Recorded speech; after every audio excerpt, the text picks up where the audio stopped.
వారాహి నవరాత్రుల సందర్భంగా 150 మంది ఋత్వికులతో సహస్ర చండీ మహాయాగం సంప్రదించండి.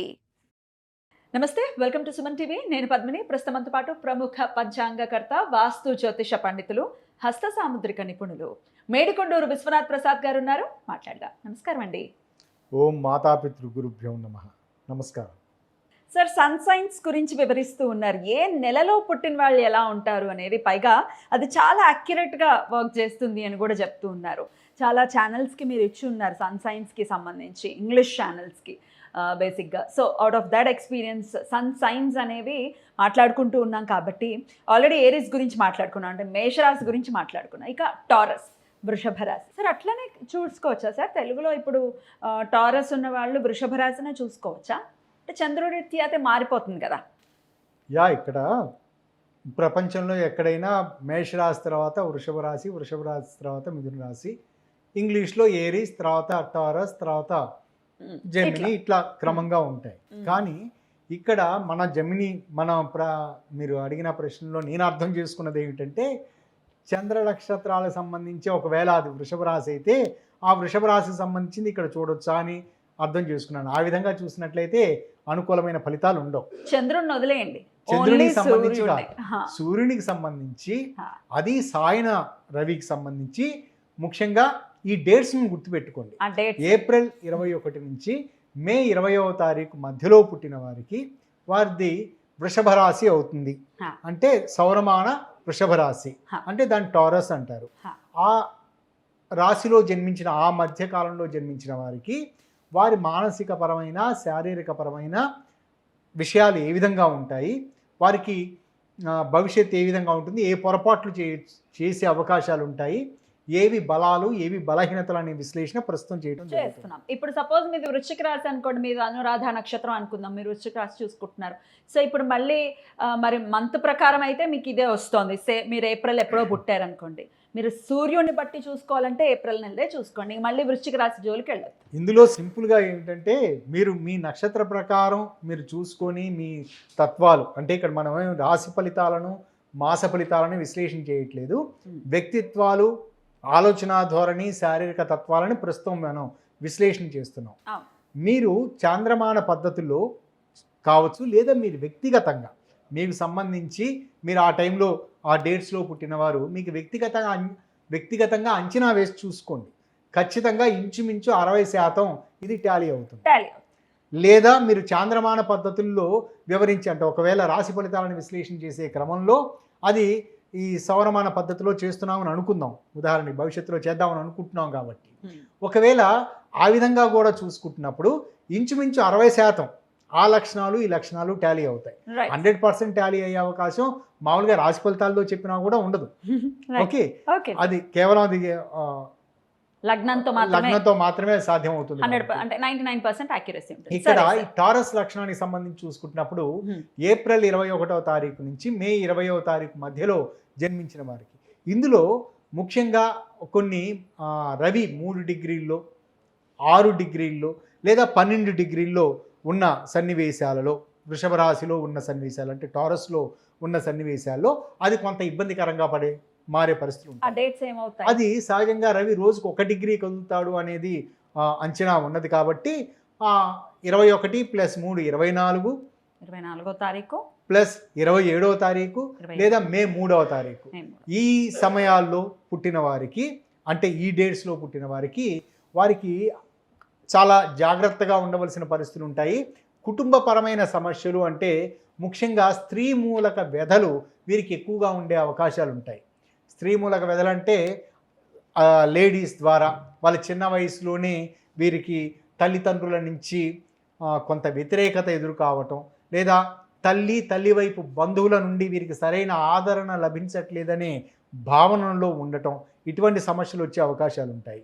లేదా ఎదుగుతున్న క్రమంలో వారికి ఏర్పడే పరిచయాలు, ఫాల్స్ అట్రాక్షన్స్ ఏర్పడే అవకాశాలు, ఫాల్స్ అట్రాక్షన్స్ ద్వారా స్త్రీ మూలకంగా ఒత్తిడి ఎదుర్కొనే పరిస్థితులు ఆ సమయంలో ఈ 3 డేట్స్లో పుట్టిన వారికి ఉండే అవకాశాలు ఉంటాయి. కానీ మిగతా సన్నివేశాల్లో ఎక్సెప్ట్ ఈ 3 తత్వాలు కాకుండా చూసుకుంటున్నప్పుడు ఇది సహజంగా భూతత్వ రాశి. ఈ తత్వరాశికి ఇది స్థిర రాశి. వీటిని పరిగణలో తీసుకున్న సన్నివేశంలో ప్రపంచంలో వెస్ట్రన్ సిస్టమ్ లో కూడా వాళ్ళు ఇదే కన్సిడర్ చేస్తారా సార్? స్థిర చర స్థిర ద్విస్వభావ. యా ఇక్కడ విదేశీ అంటే వెస్ట్రన్ సిస్టంలో కావచ్చు, ఈస్టర్న్ టూ ఈస్టర్న్ సిస్టమ్ అంటే లైక్ జపాన్ సంబంధించింది కావచ్చు, భారతీయ స్థితి కావచ్చు, లేదా చైనా పద్ధతుల్లో కూడా ఇది ఉపయోగిస్తారు. చైనాలో అక్కడ 12 రాసులు కాకుండా ఇంకా ఎక్కువ రాసులను విభజన ఉంటుంది. అది మరొక ఎపిసోడ్లో దాని గురించి చర్చ చేసుకుందాం. ఇక్కడ చైనాలో ఉండే తత్వం ఆ ఒక్క తత్వం తప్ప మిగతా ప్రపంచ దేశాలన్నింటిలోనూ ఈ తత్వాలు చరా స్థిర ద్విస్వభావ అని మనం ఎట్లా అప్లై చేస్తామో అవే లక్షణాలు ఉంటాయి. ప్లస్ ఈ అగ్నితత్వం, భూతత్వం, వాయుతత్వం, జలతత్వం అనేది ఉంటుంది. ఎలా ఉంటాయో మన భారతదేశంలో ఎలా కన్సిడర్ చేస్తారో విదేశాల్లో కూడా అలానే కన్సిడర్ చేస్తారు. ఓకే, ఇక్కడ ఈ భూతత్వపు రాశి కావటం, దాని తర్వాత ఇది స్థిర రాశి కావటం, వీరికి స్థిర నిర్ణయాలు ఉండటం అనేది ఉంటుంది. కానీ స్థిర నిర్ణయాలు ఉండటం ప్రతి విషయంలోనూ ప్రతి విషయానికి సంబంధించి ఒక స్థిర అభిప్రాయానికి వారు వచ్చిన క్రమంలో దానికే కట్టుబడి ఉంటారు. అది ఏమిటంటే చిన్నప్పుడు వారికి వారి వయసు ఇంచుమించు ఒక 15-16 సంవత్సరాల వయసు అనుకుందాం, అడాలసెంట్ వయసు అనుకుందాం. అంటే ఆ వయసులో వారికి అట్రాక్ట్ అయ్యే సంఘటనలు, వారికి పరిచయం అయ్యే వ్యక్తులు, అవి వారి జీవితం మీద ఎక్కువ ప్రభావం చూపిస్తూ ఉంటాయి.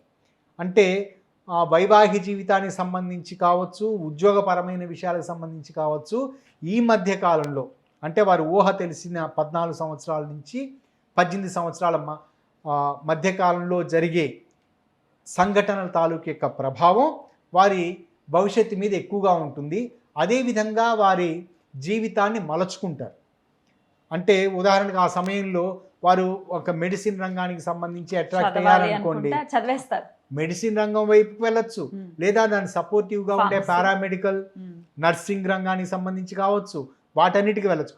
ఒకవేళ ఆర్థిక పరిస్థితులు సమకూరని పరిస్థితుల్లో, సహకరించని పరిస్థితుల్లో అనుకోని విధంగా వీరు మెడిసిన్ ప్రాక్టీస్ చేసే అవకాశాలు ఉంటాయి. కొంతమంది వారు ఆర్ఎంపీలుగా ప్రాక్టీస్ చేయటం అనేది చూశాను. కొంతమంది వారు హోమియోపతి లాంటివి నేర్చుకోవటం, ప్రాక్టీస్ చేయటం. అంటే వారు స్వయం కృషితోటి వైద్య శాస్త్రాన్ని, ఆ పుస్తకాలని చదివి ఇన్స్పిరేషన్ తోటి ప్రాక్టీస్ చేసి మంచి పేరు తెచ్చుకోవటం. కేవలం ఆ ఒక్క విషయమే కాదు, మిగతా ఇన్స్పిరేషనల్ పాయింట్ వారు ఎడ్యుకేషన్ సంబంధించి టీచింగ్ ఫీల్డ్ అనుకుంటే టీచింగ్ ఫీల్డ్, లేదా కళారంగాలు అనుకుంటే కళారంగాలకు సంబంధించి వారు ఏర్పరచుకున్న అభిప్రాయాలకు తగ్గట్లుగా వారి భవిష్యత్తును నిర్మించుకుంటారు. ఇందులో మైనస్ పాయింట్ ఏమిటంటే ఈ జరిగే దాంట్లో వారు పొరపాటున నెగిటివ్ ఇన్ఫ్లుయెన్స్కి లోనయ్యారనుకోండి, వారు ఇంచుమించు వారికి 28 సంవత్సరాలు వచ్చేంత వరకు, 28 సంవత్సరాల వయసు ఆ ప్రాంతం వరకు వారు అదే ఇన్ఫ్లుయెన్స్లో, నెగిటివ్ ఇన్ఫ్లుయెన్స్లో ఉండే అవకాశం, దాని తర్వాత నుంచి వారు బయటపడే పరిస్థితులు ఉంటాయి. క్రమంగా ఇది కాదు అనేది ఆ మొదట ఏర్పరచుకున్న భావనలు. రెండవది, వారికి వయసు దాటిన తదుపరి ఇంచుమించు 36 సంవత్సరాల నుంచి 40 సంవత్సరాల మధ్య కాలంలో వారికి ఎప్పుడైతే చిన్నప్పుడు వారు ఎదుర్కొన్న సంఘటనలు, చిన్నప్పుడు వారు ఊహించుకున్న విషయాలు, లేదా ఒక ఆరాధన పూర్వకంగా ఒక వ్యక్తి గురించి ఆలోచిస్తున్నారనుకోండి, అదే తత్వంతో, అదే లక్షణాలతోటి, లేదా అదే వ్యక్తి వారికి మరలా పునఃపరిచయం కావటం, వారి ద్వారా వీరికి మంచి జరగటం అనేది ఉంటుంది.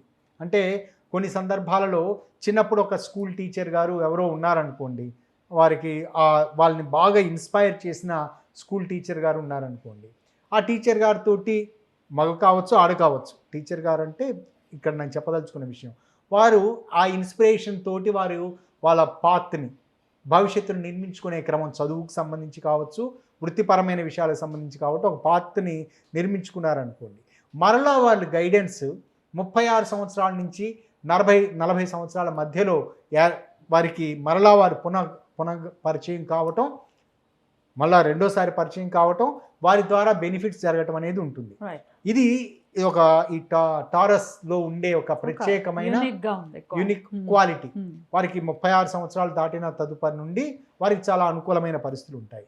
ఇక దాని తర్వాత సంతాన భావానికి సంబంధించి వీరికి చాలా అనుకూలమైన పరిస్థితులు ఉంటాయి. ముఖ్యంగా వీరికి మొదటి ప్రయత్నంలోనే, అంటే వివాహమైన మొదటి సంవత్సరం దాంట్లోనే వారు ఎటువంటి ప్రత్యేకమైన రిజర్వేషన్స్ లేకుండా ఉన్న సన్నివేశాల్లో వారికి వెంటనే సంతానం కలిగే పరిస్థితులు ఉంటుంటాయి. అది చాలా అనుకూలమైన స్థితిగా భావించవచ్చు. కుటుంబంలో వయసులో పెద్దవారి నుండి ముఖ్యంగా తాతలు మనం చాలా సన్నివేశాల్లో చూస్తూ ఉంటాం. పిల్లలు పెరగటం, అమ్మమ్మ తాతయ్యల దగ్గర, నాయనమ్మ తాతయ్యల దగ్గర పెరగటం అంటారు చూసారా? ఆ విధంగా వీరు చిన్నతనం నుంచి వారి గారాబాన్ని పొందే పరిస్థితులు ఉంటాయి.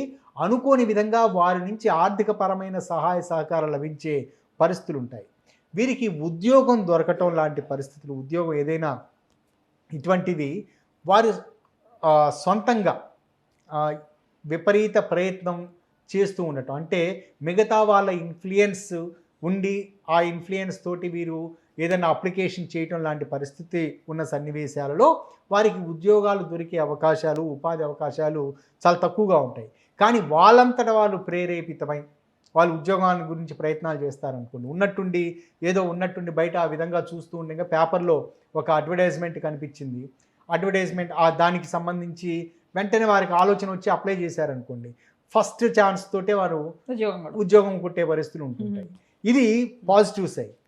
నెగటివ్ సైడ్ ఏమిటంటే వారికి వయసు కొంచెం ఒక కంఫర్ట్ జోన్లోకి వారు వెళ్ళిన తర్వాత, కంఫర్ట్ జోన్ కంటే మంచి ఆర్థిక పరంగా స్థిరత్వం ఉంది, ఆరోగ్యపరంగా స్థిరత్వం ఉంది, ఇటువంటిది అనుకున్న తర్వాత వీరు మానసిక పరంగా వీరు ఆటో పైలట్ మోడ్లోకి వెళ్ళే పరిస్థితులు ఉంటాయి. అంటే ఉదాహరణకి మనం ఇంకా రిలాక్స్ అయిపోతారు, ఇంకా దేని గురించి ఆలోచించ ప్రయాణం జరుగుతుంటుంది. వారు డ్రైవరే, కారు డ్రైవర్ చేస్తూ ఉన్నారు, వారు ఏది పట్టించుకోకుండా ఒక స్ట్రైట్ డైరెక్షన్ లో కారు వెళ్తుంది, స్టీరింగ్ కూడా ముట్టుకోవాల్సిన అవసరం లేదు అన్న టైప్లో ఒక ప్రత్యేకంగా మనకి మధ్య ఆటోమేటెడ్ కార్స్ వచ్చాయి చూసారా, స్పీడ్ని పెట్టేసి స్టీరింగ్ని కంట్రోల్లో పెట్టేసుకొని వెళ్తుండు. ఇటువంటివి ఆటో పైలట్లో ఉంటారు. దీని ద్వారా వచ్చే నష్టాలు ఏమిటంటే అకస్మాత్తుగా జరిగే సంఘటనలు మీరు ఎదుర్కొనలేని పరిస్థితి ఉంటుంది. కాబట్టి ఇటువంటి మానసిక స్థితి రిలాక్సేషన్ మోడ్ ద్వారా అవకాశాలు చేజారిపోయే అవకాశాలు ఉంటాయి, మంచి అవకాశాలు చేజారిపోయే పరిస్థితులు ఉంటాయి. దాని తర్వాత ప్రమాదాలు జరిగే అవకాశాలు ఉంటాయి. వీరు ఎప్పుడు రిలాక్స్ మోడ్లో ఆటో పైలట్ మోడ్లోకి మాత్రం, అంటే సమస్యలు దానంతట అవే తీరిపోతాయి అనే యాంగిల్లోకి వీరు వెళ్ళే అవకాశాలు ఉంటాయి. ఆ విధంగా వెళ్లకుండా సమస్య ఏదైనా ఉన్నట్లయితే తమ ప్రమేయంతో ఆ సమస్యలు పరిష్కారం అవుతాయనే నిజాన్ని వీరు గుర్తించగలిగితే వీరి జీవితం చాలా చక్కగా ఉంటుంది. ఆరోగ్యపరమైన విషయాల గురించి చూసుకుంటున్నప్పుడు వీరికి ఎక్కువగా వచ్చేది ఈ విసర్జన వ్యవస్థలకు సంబంధించి, ముఖ్యంగా యూరినరీ ట్రాక్ సంబంధించిన సమస్యలు వీరికి ఉత్పన్నమయ్యే అవకాశాలు ఉంటాయి. చిన్న వయసులోనే బహుశా అన్హెల్దీ రీజన్స్ కారణం చేత, సరైన శుభ్రత పాటించని కారణం చేత, లేదా సరైన పడని ఆహార పదార్థాలు తీసుకోవడం కారణం చేత వీరికి యూరినరీ ట్రాక్ ఇన్ఫెక్షన్స్ లాంటివి వచ్చే పరిస్థితులు ఉంటాయి. వీరికి ఒక ప్రత్యేకమైన మైనస్ పాయింట్ ఏమిటంటే వీరికి చిన్న వయసు నుంచి ఏదో ఒక ఎలర్జీ ఉండే అవకాశం ఉంటుంది. చర్మానికి సంబంధించిన ఎలర్జీ కావచ్చు, లేదా ఊపిరితిత్తులకు సంబంధించిన ఎలర్జీ కావచ్చు, వీటికి సంబంధించిన సమస్య ఉండే అవకాశం ఉంటుంది. కాబట్టి వారికి అది కేవలం ఆహార పదార్థాల కారణం చేత మాత్రమే ఆ ఎలర్జీలు వస్తూ ఉంటాయి. కాబట్టి వారు అటువంటి సమస్యలు ఏదైనా ఎదుర్కొంటున్న సన్నివేశాలలో కేవలం ఆహార పదార్థాల్లో, వాళ్ళకి ఫుడ్ ఎలర్జీ టెస్ట్ చేయించుకున్న సన్నివేశాల్లో ఏవేవి ఆహార పదార్థాలు పడవో వాటిని వారు వదిలిపెట్టి అవాయిడ్ చేసిన సన్నివేశాల్లో వీరికి ఎటువంటి మిగతా అనారోగ్య సమస్యలు వచ్చే పరిస్థితులు ఉండవు. ఇక స్త్రీలకు సంబంధించి ప్రత్యేకంగా చూసుకుంటున్నప్పుడు చిన్న వయసు నుంచి, అంటే ఇంచుమించు వారికి ఊహ తెలిసి పెద్దవారయ్యే సమయంకి మధ్యకాలంలో వారు పెరిగిన వాతావరణాన్ని సంబంధించి, ఆ సమయంలో ఉండే పరిస్థితికి సంబంధించి వారు తీసుకునే నీటి ద్వారా, అంటే నీటిలో మనం అయోడిన్ సంబంధించిన లేమి ఎక్కువగా ఉండటము, తక్కువగా ఉండటం, వీటి కారణం చేత వీరికి థైరాయిడ్ సమస్యలు ఉత్పన్నమయ్యే పరిస్థితులు ఉంటాయి. దానికి సంబంధించి ఆ సమయంలో వారు పరిపూర్ణంగా నీటి వినియోగానికి సంబంధించి జాగ్రత్తలు తీసుకున్నప్పుడు వారికి భవిష్యత్తును ప్రభావితం చేసే ఇటువంటి థైరాయిడ్ సమస్యలు వచ్చే అవకాశం ఉండదు. Right sir. మరి వీరు ఆరాధన ఏం చేయాలి సార్? ముఖ్యంగా విష్ణుమూర్తికి సంబంధించిన ఆరాధనలు వీరికి చక్కగా ఉపయోగపడతాయి. అంటే మనం డైలీ విష్ణు సహస్రనామం చదువుకోవటం, అది చాలా ఉపయోగపడుతుంది. అనారోగ్య సమస్యలు వచ్చిన సన్నివేశాలలో వారు ప్రత్యేకంగా శివునికి సంబంధించి రుద్రాభిషేకం చేయటం, ఇక్కడ శని యొక్క కారకత్వం కూడా, అంటే ట్రైన్ ఆస్పెక్ట్స్ ఉంటాయి కదా మనకి, 120 డిగ్రీల కోణస్థితి, వృషభ రాశికి 120 డిగ్రీల కోణస్థితిలో బుధుడు ఉంటాడు, బుధుడి నుంచి 120 డిగ్రీల కోణస్థితిలో మకరం శని ఉంటాడు. కాబట్టి వీరికి అనారోగ్య సమస్యలు ఎదురైన సన్నివేశాలలో వీరు రుద్రాభిషేకం అటువంటివి చేయటం, వాటర్ హైడ్రేషన్ వంటివి చేయటం, ఇది చాలా ఉపయోగపడుతుంది. అన్నిటికంటే ముఖ్యంగా దేవుడికి వీరు అభిషేకం చేయటం ఇది కాకుండా వీరికి తీవ్రమైన మానసిక ఒత్తిడి అనారోగ్యాలు వస్తూ ఉన్న సన్నివేశాలలో వారంతటి వారు అభిషేకం చేసుకోవటం, అంటే స్నానం రోజుకి కనీసం 2-3 పర్యాయాలు ఆ విధంగా చేయటం, తీవ్రమైన మానసిక ఒత్తిడి ఏర్పడిన ప్రతి సందర్భంలోనూ వీరికి స్నానం వారికి మంచి ఉపశమనాన్ని ఇస్తుంది. దాని తర్వాత వారి దేవాలయానికి వెళ్ళి శివునికి అభిషేకం చేయటం, ఆత్మలింగానికి అభిషేకం చేసుకుని దాని తర్వాత దైవలింగానికి అభిషేకం చేయటం, ఇది చక్కటి అనుకూల ఫలితాలను ఇస్తాయి. బ్యూటిఫుల్ సార్, చాలా అద్భుతంగా వివరించారు సార్. ఇక నెక్స్ట్ వీడియోలో జెమిని అంటే మే 20th సార్, మే 21st నుంచి జూన్ 20th వరకు ఈ డేట్స్లో పుట్టిన వాళ్ళు ఎలా ఉంటారు, వాళ్ళ గుణగణాలు ఏమిటి, అట్లాగే ఏం డూస్ అండ్ డోంట్స్ గురించి తెలుసుకుందాం. థ్యాంక్ యూ సార్, నమస్తే. నమస్కారం.